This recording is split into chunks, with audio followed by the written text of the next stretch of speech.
पैसे काढून आम्हाला द्या आणि ते बिल भरा आमचं. आता कॉन्ट्रॅक्टरला आम्हाला न विचारता बिल अदा केलं ना, त्याचं करा तुम्ही काय करायचं ते. 40 लाख रुपये भरले गेले कुठे आमचे माहिती द्या. ग्रामपंचायत आम्हाला द्या. माहिती पाहिजे. 50% बिल काढले. कोणत्या बेसवर काढलं म्हणजे ग्रामपंचायत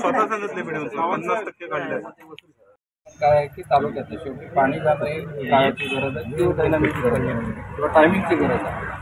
हे जाण्यासाठी आपण शेवटी काही मर्यादेपर्यंत आम्ही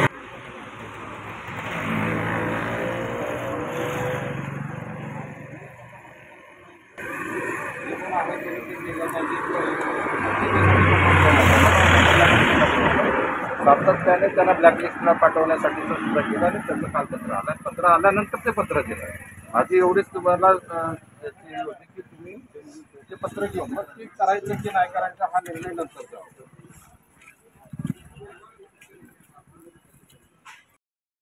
टाइम्स डिजिटलला लाईक करा, शेअर करा, सबस्क्राईब करा आणि बेल आयकॉन दाबायला विसरू नका. Times digital.